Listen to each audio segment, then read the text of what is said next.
সুপ্রভাত। Family care ছাদ বাগানে সমস্ত ভাই ও বোনদের সুস্বাগতম। ফ্যামিলি কেয়ার ছাদ বাগান আজকে জুন ও জুলাই মাসে কি কি শাকসবজি বসানো যাবে সেই নিয়ে আলোচনা হবে। বেগুন গাছ, লঙ্কা গাছ, ঢ্যাঁড়স গাছ, ঢ্যাঁড়সের চারা থেকে বড় হয়ে জুলাই মাসের মধ্যে পূর্ণাঙ্গ ঢ্যাঁড়স গাছে ঢ্যাঁড়স ফলতে শুরু করবে। বেগুন গাছের চারা এখনই রোপণ করুন। বেগুন গাছের চারা এখন রোপণ করলে পুরো বর্ষাকালটা, এবং লঙ্কা গাছের চারা রোপণ করুন পুরো বর্ষাকাল শীত পর্যন্ত সম্পূর্ণ ফল পাওয়া যাবে। ঠিক এইভাবে লঙ্কা গাছের চারা রোপণ করতে হয়। গ্রো ব্যাগে করে 12 ইঞ্চি গ্রো ব্যাগে মাটি তৈরি করে নিন। সঙ্গে নার্সারি থেকে লঙ্কা চারা নিয়ে এইভাবে পুঁতে দিন। ঠিক শিকড়টা শুধু মাটিতে পুঁতে থাকবে, বেশি কাণ্ড ভিতরে থাকলে পচে যাবে। তারপর চারা রোপণ করে জল দিয়ে দেওয়া হলো। লঙ্কা চারা, বেগুন চারা ঠিক এইভাবে রোপণ করা হয়। আর যে সমস্ত বীজ থেকে চারা রোপণ করা হয় সেগুলোর সাথে পরিচয় করে নেব।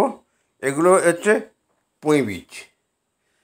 পুঁই বীজ মাটি তৈরি করে একটি কোনো ট্রে, ফলের ট্রে কিংবা গ্রো ব্যাগ তৈরি করে 2-2.5 ফুটের গ্রো ব্যাগ তৈরি করে পুঁই বীজ বসিয়ে দিন। এইরকম পুঁই গাছের ফলন পাওয়া যাবে। পুঁই গাছ যদি জুন মাসে বসানো যায়, জুলাই থেকে আগস্ট, সেপ্টেম্বর, অক্টোবর, নভেম্বর পর্যন্ত পুঁই শাক কেটে খাওয়া যাবে। একবার বসালে 3-4 মাস ফল পাবেন। এরপর আমি আসবো, এগুলো হচ্ছে ধুদুল বীজ।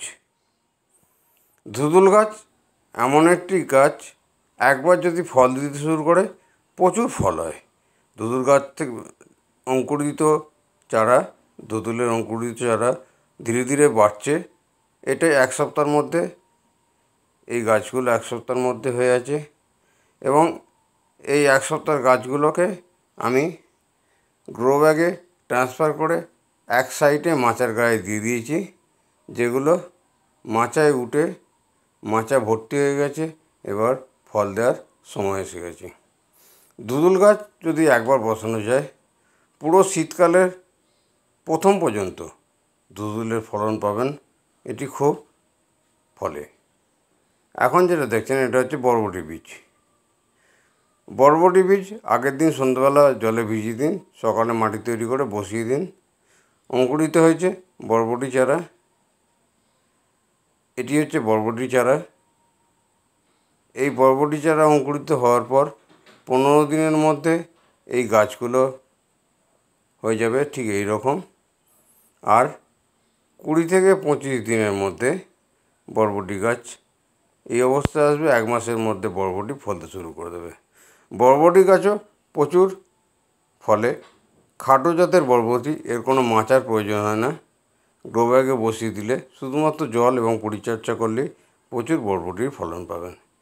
এটা হলো কলমি গাছ। কলমি শাক খুব সাশ্রয়ী শাক, একবার বসিয়ে দিলে বারবার কেটে খাওয়া যায়। এটা ঢ্যাঁড়স গাছ। ঢ্যাঁড়স গাছ প্রচুর পরিমাণে ফলে। এটি হলো টমেটো। টমেটো গাছ হাইব্রিড টমেটো যদি হয়, প্রচুর ফল পাওয়া যায়। একটা গাছে থোকা থোকা টমেটো ফল হয়ে থাকে। টমেটো যখন ফলতে শুরু করে প্রচুর টমেটো হয়। একটা থোকায় অন্তত 8 থেকে 10টা টমেটো হয়। হাইব্রিড টমেটো একটু জাতটা দেখে নেবেন। হাইব্রিড টমেটো হলে প্রচুর ফলন হয়, কিন্তু দেশি টমেটোগুলো ছোটো ছোটো হয়। এটি হলো শসা বীজ। শসা বীজের চারা অঙ্কুরিত হয়েছে।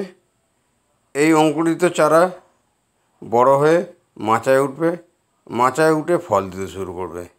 দেখুন, ফ্যামিলি কেয়ার ছাদ বাগানে এখন রেডি শসা গাছ, মাচা ভর্তি হয়ে আছে।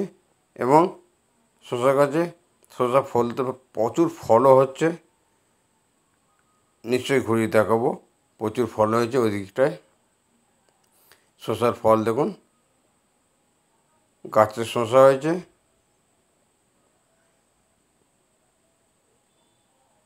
শসা, চিচিঙা, মাচা ভর্তি হয়ে গেছে। আমি অবশ্য এগুলো এই পিলে বসিয়েছিলাম সেগুলো এখন পূর্ণাঙ্গ ফল দিচ্ছে। এটা হচ্ছে চিচিঙ্গা বীজ। এই চিচিঙ্গা বীজ থেকে চারা অঙ্কুরিত হয়েছে। অঙ্কুরিত চারা ধীরে ধীরে বড় হবে, ক্রমশ পরপর স্টেপে গ্রোথ হচ্ছে। দেখুন, এটা হচ্ছে 20 থেকে 22 দিনের চারা, এটা হলো 30 দিনের চারা, এবং 45 থেকে 50 দিনের মধ্যে মাচা ভর্তি হয়ে যাবে এবং মাচায় উঠে প্রচুর চিচিঙ্গা ফলতে শুরু করবে। আর বিশেষ দীর্ঘায়িত করব না, সমস্ত ভাই বোনেদের নমস্কার জ্ঞাপন করে আজকের মতো ভিডিও সমাপ্ত করব। আবার পরবর্তী সকালে সকলের সঙ্গে দেখা হবে। নমস্কার।